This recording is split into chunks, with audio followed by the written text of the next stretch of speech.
ஏற்கனவே ஸ்டாலின் 2 வருடத்துக்கு முன்பு திமுக பொதுக்குழு கூட்டத்தில் பேசுறார்.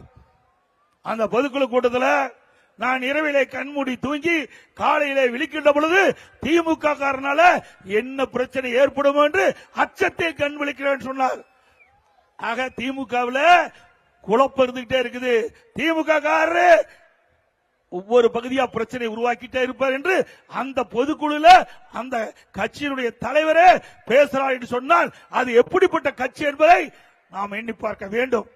ஆக திராவிட முன்னேற்ற கழகம் எப்பொழுது தமிழகத்திலே ஆட்சிக்கு வந்ததோ அன்றிலிருந்து இன்று வரை சட்ட ஒழுங்கு அடியோடு சீர்கட்டு விட்டது. எங்க பார்த்தாலும் கஞ்சா விற்பனை, கஞ்சா விற்காத இடமே இல்லை. இன்றைக்கு கிராமத்திலிருந்து நகரம் வரை இன்றைக்கு கஞ்சா போதை ஆசாமியால் இன்றைக்கு இளைஞர்கள், பெண்கள், முதியோர்கள் கடுமையா பாதிக்கப்பட்டிருக்கிறாங்க. கொலை, கொள்ளை, திருட்டு, வழிப்பறிவு நடக்காத நாளே தமிழகத்தில் இல்ல. நடக்குது இல்ல? சொல்லுங்க, நடக்குதா இல்லையா? இப்படிப்பட்ட ஆட்சி தொடர வேண்டுமா? ஆக இன்றைக்கு பொம்மை முதலமைச்சர் கஞ்சா போதை ஆசாமிகளால் இன்றைக்கு நாடு சீரழிந்து கொண்டிருக்கிறது. நாட்டு மக்களுக்கு பாதுகாப்பு இல்லாத ஒரு சூழ்நிலை. இன்றைக்கு திறமையற்ற முதலமைச்சர் இந்த கஞ்சா நடமாட்டத்தை கட்டுப்படுத்த முடியாத ஒரு நிலையில இருந்து கொண்டிருக்கின்றார். ஏன்னா கஞ்சா விற்கிறதா திமுக கட்சிக்காரன் தான். அதனாலதான் இந்த கஞ்சாவை காவல்துறை கட்டுப்படுத்த முடியல.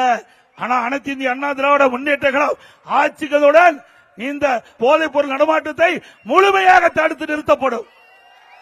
மக்களுக்கு முழு பாதுகாப்பு கொடுக்கப்படும். இன்றைக்கு உலக மகளிர் தின விழா, இன்றைக்கு உலக மகளிர் தின விழா. இந்த நல்லாளில் கூட இன்றைக்கு பத்திரிகையில் வருகின்ற ஊடகத்தில் பார்த்தேன். கொமராவளையம் அந்த வீதியில ஒரு சிறுமி விளையாடி கொண்டிருந்தார். காம கொடூரினால் பாலியல் வன்கொடுமை செய்யப்பட்டு அந்த சிறுமி உயிருக்கு போராடி கொண்டிருப்பதாக செய்திகள் வெளிவந்துள்ளன. எப்படிப்பட்ட ஒரு மோசமான ஆட்சி! 2 வயசு குழந்தை கூட விட்டு வைக்க மாட்டேங்கிறாங்க இந்த ஆட்சியில. ஆக பெண்களுக்கும் சிறுமிகளுக்கும் இன்றைக்கு பொதுமக்களுக்கும் பாதுகாப்பு இல்லாத ஒரு ஆட்சி தொடர்ந்து நீடிக்க வேண்டுமா?